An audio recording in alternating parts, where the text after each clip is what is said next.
सुप्रभात मध्य प्रदेश, मैं हूं आशीष त्रिपाठी आपके साथ और शुरुआत करेंगे एक बड़ी और अहम खबर से। दरअसल भोपाल में आज सीएम शिवराज सिंह चौहान कैबिनेट बैठक लेने वाले हैं और शिवराज सिंह चौहान की अध्यक्षता में कैबिनेट की बैठक में 12 बजे मंत्रालय में बैठक होगी। कई महत्वपूर्ण प्रस्तावों को हरी झंडी मिलेगी। ग्राम पंचायत सचिव को मानदेय बढ़ाए जाने के बड़े तोहफे के इंतजार में आज मुहर लग सकती है। दरअसल आज मानदेय बढ़ाए जाने के प्रस्ताव को हरी झंडी मिल सकती है।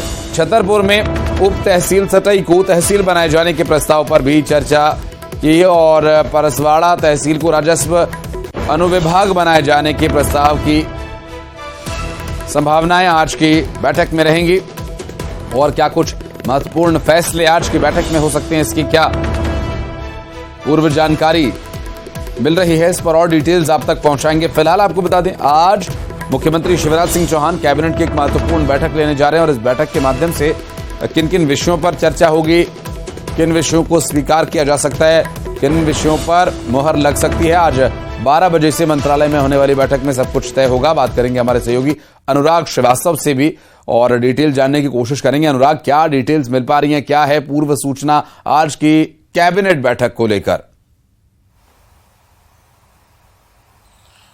देखिए, बेहद महत्वपूर्ण बैठक होगी और इस बैठक में पंचायत सचिवों को सरकार बड़ी सौगात देने की तैयारी में। मुख्यमंत्री शिवराज सिंह चौहान ने बीते दिनों पंचायत सचिवों के सम्मेलन में कई बड़े ऐलान किए थे और उन प्रस्तावों को आज मंजूरी दी जा सकती है। पंचायत सचिवों को सरकार 7वां वेतनमान देने की तैयारी में और सरकार के इस फैसले से करीब 180 करोड़ रुपए का भार जो है राज्य सरकार पर आएगा और इसके लिए राशि जो है खनिज विकास निगम के फंड से जुटाने की तैयारी है। तो इसको लेकर एक प्रस्ताव कैबिनेट में लाया जाएगा और उसमें मंजूरी मिलते ही पंचायत सचिवों को एक बढ़ी हुई राशि का फायदा होगा और उनको 7वां वेतनमान मिल सकेगा। इसके अलावा शिक्षा स्वास्थ्य को लेकर भी आज कई बड़े फैसले कैबिनेट की बैठक में हो सकते हैं। शिक्षा विभाग में सीएम राइज स्कूलों से जुड़े कई प्रस्ताव जो बिल्डिंग निर्माण से जुड़े हैं उनको लेकर आज चर्चा हो सकती है। स्वास्थ्य विभाग में नए पदों को भरने का प्रस्ताव भी आज कैबिनेट की बैठक में लाया जाएगा। इसके अलावा परसवाड़ा में एसडीएम दफ्तर बनाए जाने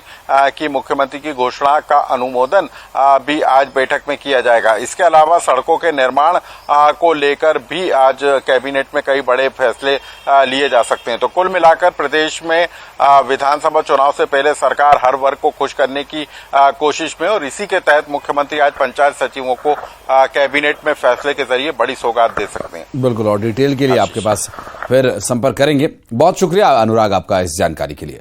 भारतीय जनता पार्टी नर्मदापुरम का विधानसभा कार्यकर्ता सम्मेलन कृषि उपज मंडी में हुआ, जिसमें हुजूर विधायक रामेश्वर शर्मा ने कांग्रेस नेतृत्व पर जमकर हमला बोला।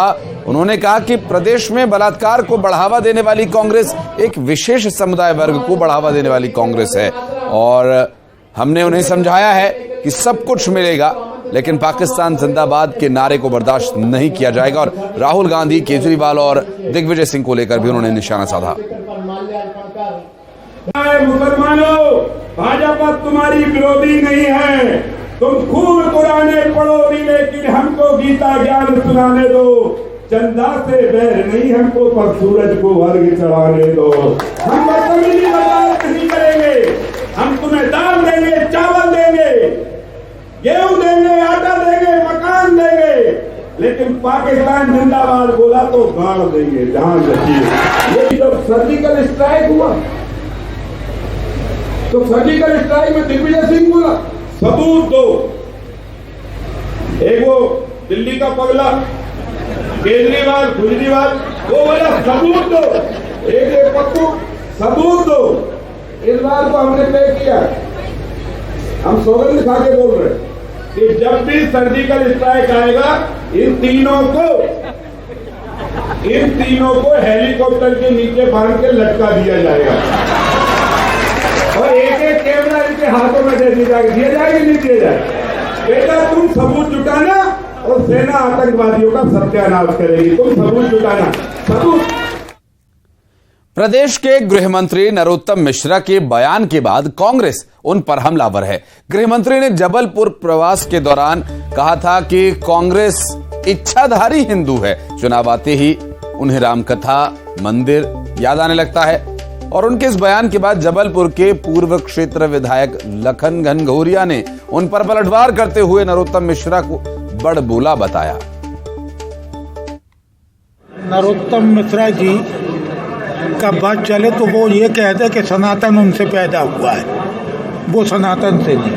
उनका बात चले तो उनका बड़बोलापन पूरा प्रदेश जानता है और उनका बौद्धिक स्तर भी जानता है।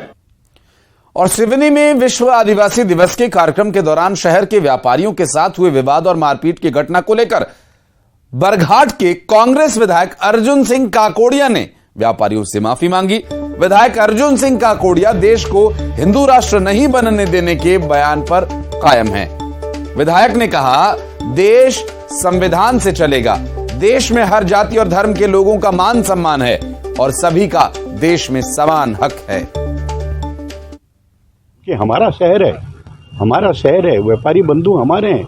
छोटे छोटे व्यापारियों के साथ में जो भी हुआ, मैं आप लोगों के माध्यम से मैं हाथ जोड़कर उन लोगों से माफ़ी चाहता हूं कि अगर ये, और उसमें मेरा कहीं से कुछ नहीं था, मैं वैसे ही, हमारा भी समाज शांति प्रिय और मेरा भी नेचर शांति प्रिय, कभी हमने इस तरीके का कोई बात नहीं किया। तो कल जो हुआ शहर में और जो तकलीफें हुई शहर के लोगों को, तो मैं उन तमाम लोगों से मैं माफी चाहता हूं। और ग्वालियर में ई रिक्शा पर शव रखकर ले जाने का एक दुखद वीडियो सामने आया। दरअसल कलेक्ट्रेट रोड के अहदपुर चौराहे का ये वीडियो बताया जा रहा है, जहां पोस्टमार्टम के बाद एम्बुलेंस न मिलने पर शव ई रिक्शा पर रखकर ले जाना पड़ा। संवेदनहीनता की पराकाष्ठा। स्थानीय लोगों ने इसका वीडियो बनाकर सोशल मीडिया पर अपलोड कर दिया। और अब इस पूरे मामले में आखिर किसकी जवाबदेही है? शव का पोस्टमार्टम कराया गया, वहां से एक एम्बुलेंस की व्यवस्था की जानी चाहिए थी, लेकिन नहीं की गई। शव को ई रिक्शा पर रखकर ले जाया गया। सुशील कौशिक हमारे सहयोगी इस वक्त हमारे साथ जुड़े हुए हैं। सुशील, बहुत ही संवेदनहीन ये मामला है, प्रशासन को इस बात की भनक भी है? बिल्कुल, देखिए, बहुत ही संवेदनहीनता का ये मामला सामने आया है, जहां ग्वालियर के जय आरोग्य अस्पताल में हादसे में शिकार एक शख्स का पीएम किया गया था। पीएम कराने के बाद उन्हें सरकारी तौर पर एम्बुलेंस उपलब्ध नहीं हो पाई। मजबूरी में परिवार के लोगों ने वहां एक ई रिक्शा किया और ई रिक्शे में डेड बॉडी को किसी तरह से रखकर वो वहां से लेकर रवाना हुए थे। जब ये कलेक्ट्रेट से लेकर अहदपुर चौराहे के आसपास जा रहे थे, उसी दौरान कुछ लोगों ने इनका वीडियो बना लिया। लोगों ने जब इनसे पूछा, वीडियो बनाने वालों ने, कि क्या आपको एम्बुलेंस उपलब्ध नहीं हो पाई, तो इन्होंने कहा कि हाँ, हमें एम्बुलेंस नहीं मिली है, इसी के चलते हम लोग मजबूरी में और ई रिक्शा में ये डेड बॉडी लेकर जा रहे हैं। ये जो बताया जा रहा पूरा मामला ओहदपुर के आसपास के ही हैं, संभवतः रहने वाले जिनकी मृत्यु हुई है। तो कहीं ना कहीं इस तरह के जो वाक़ये सामने आते हैं, उसके बाद सवाल ज़रूर खड़े होते हैं कि मध्य प्रदेश की सरकार इतनी संवेदनशील है और अस्पतालों से लेकर तमाम जो व्यवस्थाएं हैं वो की जाती है, लेकिन उसके बाद भी अस्पताल के प्रशासक हो या फिर सरकारी जिम्मेदार हो, वो लोग अपनी जिम्मेदारी नहीं निभा पाते। कई बार ऐसे वाक़ये सामने आते हैं कि जहां गरीबों को या परेशान लोगों को एम्बुलेंस नहीं मिल पाती और इसी तरह से वो या तो ई रिक्शा में शव ले जाने के लिए मजबूर होते हैं या कभी कभार उन्हें मोटरसाइकिल पर बैठाने के लिए मजबूर होना पड़ता है। तो इस तरह की तस्वीरें निश्चित तौर पर जब संज्ञान में आती है तो न्यूज़ 18 प्रमुखता से उठाता है। अब देखना यही है कि इसमें जिम्मेदार जो है अफसर वो किस तरह की कार्रवाई करते हैं या फिर आने वाले समय में इस तरह के हालात ना बने, इसके लिए क्या एहतियातन कदम उठाते हैं। जी सुशील, रहिएगा आप हमारे साथ, कुछ और खबरों पर आगे डिटेल्स आपसे लेनी है। फिलहाल बढ़ते हैं आगे। आपको बता दें कि दमोह से एक बड़ा मामला सामने आया, जहां गंगा जमुना स्कूल मामले में एक अपडेट मिला है, जहां गंगा जमुना समूह से जुड़े लोगों की संपत्ति कुर्क किए जाने का एक्शन लिया जाएगा। पुलिस कुर्की की कार्रवाई करेगी, जब्ती की कार्रवाई करेगी। दरअसल गंगा जमुना स्कूल के सभी संचालक अभी भी फरार हैं। हिजाब प्रकरण मामले में केस दर्ज होने के बाद से ये फरार बताए जा रहे हैं और इन लोगों की संपत्ति कुर्क जब्त की जाएगी। ग्वालियर में एमए की छात्रा की खुदकुशी के मामले को आत्महत्या के लिए उकसाने के आरोप में प्रेमी को गिरफ्तार किया गया। ग्वालियर पुलिस ने पंजाब से रवि वाल्मीकि को गिरफ्तार किया। बॉयफ्रेंड रवि की प्रताड़ना से तंग आकर इसने खुदकुशी की। ऑनलाइन गेम के दौरान पंजाब के एक रवि वाल्मीकि नाम के एक शख्स से दोस्ती हुई थी और छात्रा ने अपनी सगाई होने पर रवि से नाता तोड़ लिया था। अब रवि ने छात्रा के साथ दोस्ती के दौरान जो फोटोज लिए थे उन्हें वायरल करने की वो धमकी देने लगा। अब इस बात से आहत छात्रा ने उसे कई बार मना किया, मिन्नतें की, लेकिन वो नहीं माना। उसने अपनी हरकत को अंजाम दिया और उसकी सगाई टूट गई और उसके बाद भी वो उसे प्रताड़ित करता रहा। डिटेल लेंगे, सुशील कौशिक हमारे सहयोगी जुड़ रहे हैं। सुशील, गिरफ्तारी हो गई है, क्या एक्शन लिया जा रहा है इसके खिलाफ? बिल्कुल, देखिए जनकगंज थाना क्षेत्र का ये मामला था जहां एक छात्रा ने सुसाइड किया था और छात्रा के परिवार और उसके बयानों के आधार पर पंजाब के रहने वाले रवि वाल्मीकि के खिलाफ केस दर्ज किया गया था। दरअसल रवि ने 3 महीने पहले इस छात्रा की सगाई तुड़वा दी थी। रवि से साल भर पहले इसकी मुलाकात ऑनलाइन गेम के जरिए हुई थी, दोनों में दोस्ती हुई थी और इसके बाद जो है जब युवती की दूसरी जगह सगाई हो गई थी तो उसने रवि से नाता तोड़ लिया था। इसी बात से नाराज होकर रवि ने युवती के कुछ फ़ोटो एडिट किए और वो सोशल मीडिया पर अपलोड कर दिए, साथ ही उसके मंगेतर को भी भेज दिए थे, जिसके चलते छात्रा की 3 महीने पहले सगाई टूट गई थी। लगातार वो डिप्रेशन में थी। इसके बाद भी रवि उसे लगातार परेशान कर रहा था और आखिर में पिछले सप्ताह इस छात्रा ने खुदकुशी कर ली थी। उसके बाद पुलिस ने बयानों के आधार पर जो इसका बॉयफ्रेंड है रवि वाल्मीकि, जो पंजाब के फिरोजपुर का रहने वाला, इसके खिलाफ आत्महत्या के लिए उकसाने का केस दर्ज किया था और पुलिस की टीम वहां पहुंची और उसे फिरोजपुर से गिरफ्तार करके ग्वालियर लाया जा रहा है। उसे यहां कोर्ट में पेश करने के बाद अगली कार्रवाई इसमें की जाएगी जनकगंज पुलिस के द्वारा।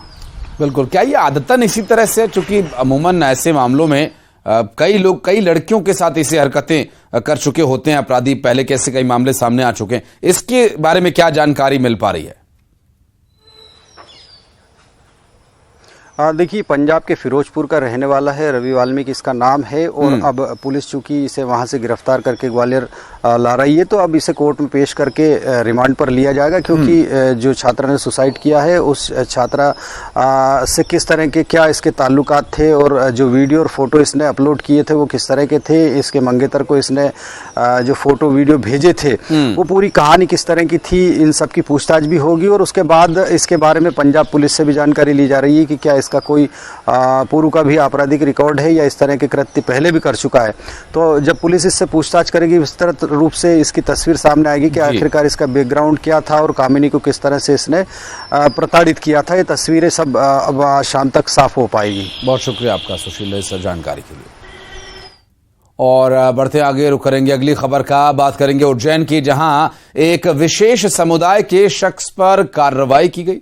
दरअसल मेवात सांप्रदायिक घटना को लेकर भड़काऊ पोस्ट करने वाले इस शख्स को झारड़ा थाना पुलिस ने मामला दर्ज कर जेल भेज दिया। और बता दें कि इस शख्स ने मेवात की घटना पर खुशी जाहिर करते हुए सोशल मीडिया पर पोस्ट किया था। पुलिस ने सांप्रदायिक सौहार्द न बिगड़ने देने को लेकर ये एक्शन लिया और सांप्रदायिक सौहार्द न बिगड़े इस बात को ध्यान में रखते हुए तत्काल इसके खिलाफ कार्रवाई की। इसका व्यक्ति दूसरे धर्म विशेष को सामाजिक परिवेश कराने के लिए कुछ अनर्गल बातें कह रहा था। उसका पूरा परीक्षण करने के उपरांत परिशांति भंग करने की आशंका के खिलाफ उसके विरुद्ध कार्रवाई की गई है। इसमें आगे हम लोग और जांच कर रहे हैं कि उस व्यक्ति की कार कैसे जरूरत है। अगर इसमें कुछ और भी फर्दर एविडेंस मिलता है तो आगे इसके विरुद्ध और भी गंभीर कार्रवाई की जाएगी। और श्योपुर जिला शिक्षा अधिकारी ने फर्जी दिव्यांग प्रमाण पत्र बनवाकर नौकरी हासिल करने वाले 7 शिक्षकों को बर्खास्त किया। बर्खास्त किए गए 7 में से 6 शिक्षक मुरैना जिले के रहने वाले हैं, जबकि एक शिक्षक श्योपुर जिले के विजयपुर का रहने वाला है। बर्खास्तगी की कार्रवाई से हड़कंप मचा हुआ है, क्योंकि दिव्यांग प्रमाण पत्र से नौकरी हासिल करने वाले अन्य शिक्षकों की भी जांच की जा रही है। जिला शिक्षा अधिकारी रविंद्र सिंह तोमर ने बताया कि पिछले महीने हुई संविदा शिक्षक भर्ती में मुरैना जिले के कई युवाओं ने फर्जी दिव्यांग प्रमाण पत्र बनवाकर नौकरी हासिल कर ली थी। दिव्यांग कोटे से भर्ती हुए थे, इनकी जांच चल रही थी, तो जो कलेक्टर ग्वालियर के द्वारा जांच की गई है उसमें इनके जो है कागज वहाँ से जारी होना नहीं पाए गए हैं। इसके आधार पर जो वरिष्ठ अधिकारियों के द्वारा निर्देश दिए हैं क्योंकि वहाँ से सही नहीं है, इसलिए उनको बर्खास्त किया जाए, उसके पालन में। खबर मुरैना से, जहां कुछ बदमाशों ने महाराणा प्रताप की प्रतिमा के साथ छेड़छाड़ की। अज्ञात बदमाशों ने पत्थर मारकर प्रतिमा को क्षति पहुंचाई और बीती रात हुई इस वारदात में सीसीटीवी वीडियो भी सामने आया, जहां सूचना मिलने के बाद पुलिस ने आरोपियों की तलाश शुरू कर दी है। तो वहीं इधर मामले के लिए करणी सेना और क्षत्रिय महासभा के लोगों ने इस पर आवेदन देकर आरोपियों की जल्द गिरफ्तारी की भी मांग की है। तस्वीरें आप देख सकते हैं जो इस वक्त सामने आई है, जिसमें सीसीटीवी वीडियो भी देख सकते हैं। एक तरफ महाराणा प्रताप की प्रतिमा को पत्थर मारकर क्षतिग्रस्त किए जाने का ये कृत्य किया, जिसकी तस्वीरें सीसीटीवी कैमरे में रिकॉर्ड हो गई और सीसीटीवी कैमरे में दिख रहे आरोपियों के खिलाफ कार्रवाई की जाए, इसके लिए करणी सेना और क्षत्रिय महासभा की तरफ से शिकायत दी गई है। हिंदुजा सूरज वीर श्रोमणी महाराणा प्रताप जी की जो मूर्ति हम लोगों ने सर्व समाज द्वारा दशहरे पे लगाई थी, आज किसी अस्पताल तत्व द्वारा उसे 3 लोगों ने मूर्ति को तोड़ा गया रात्रि के 11 बजे। और मैं पुलिस प्रशासन से निवेदन करना चाहता हूं कि ऐसे लोगों पर सख्त से सख्त कार्रवाई की जाए। अगर उन पर कार्रवाई नहीं होती है तो हम आगे कदम उठाएंगे। द्वारा जैसे इस बारे में घटना के बारे में जानकारी लगी, तुरंत ही पुलिस प्रशासन मौके पर पहुंचा। सर्वप्रथम वहां पे जो यथास्थिति बनाने की कोशिश की और जो प्रतिमा टूटी हुई थी यथास्थिति में प्रतिमा लगा दी गई है। अब जो है कुछ एक संदेहियों के उसमें सीसीटीवी फुटेज में कुछ प्रमाण मिले हैं, अब उसमें तफ्तीश में लगे हैं कि उनकी अगर कहीं जानकारी या जो कुछ है सुराग मिले। इस मामले को लेकर अभी कायमी हो गई, रिपोर्ट हमने दर्ज कर ली है, आगे की कार्रवाई जारी है। बहुत जल्दी हम उनको गिरफ्तार। खबर खंडवा से, जहां पर अलीम नईम परियानी ने अपने 2 साल के बेटे मोहम्मद हुसैन का नागपुर से अपहरण कर लिया, जिसकी तलाश में महाराष्ट्र के नागपुर से पुलिस खंडवा पहुंची, जिन्होंने खंडवा मोघट थाना पुलिस की मदद से खनशावली कॉलोनी में नईम के घर जाकर पूछताछ की, जिसकी निशानदेही पर बच्चे को सनावद से उसकी दादी के घर से बरामद किया गया और 2 लोगों को गिरफ्तार किया गया। बच्चे की मां ने बताया कि घरेलू विवाद के चलते बच्चे का अपहरण किया गया।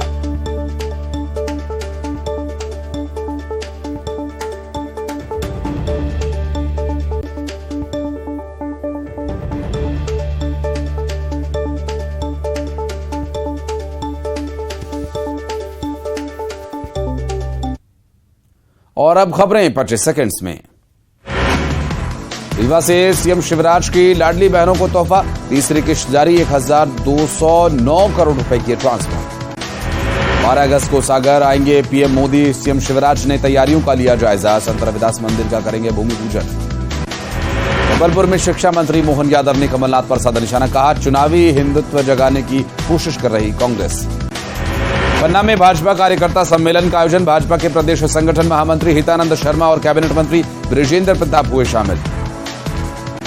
प्रतिभा रघुवंशी को मध्य प्रदेश कांग्रेस में बड़ी जिम्मेदारी, चारों फ्रंटल ऑर्गेनाइजेशन की बनाई गई सह प्रभारी।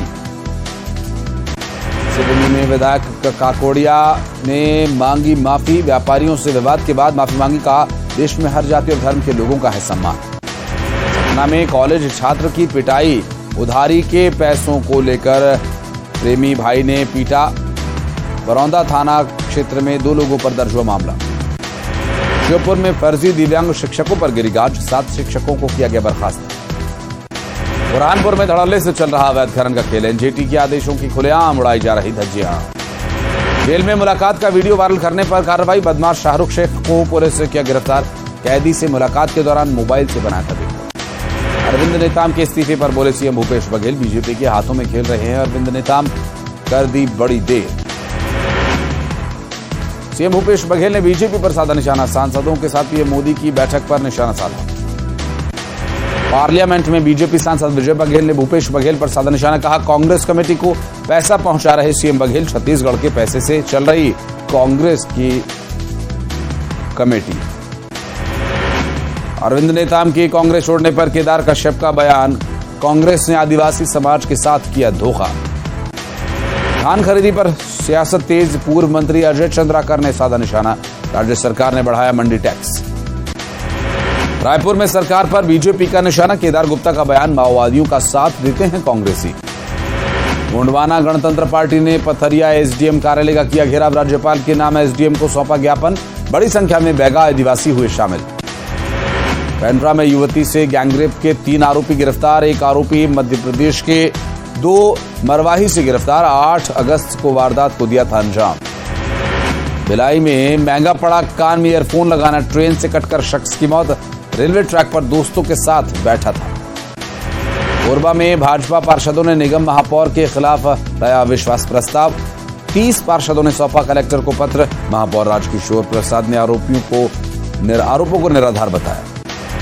हरियाणा के नूह में अब हालात हो रहे सामान्य। धारा 144 के नए आदेश लागू, स्कूल खोले गए। नूह डीसी ने की जुमे की नमाज घर पर अता करने की अपील।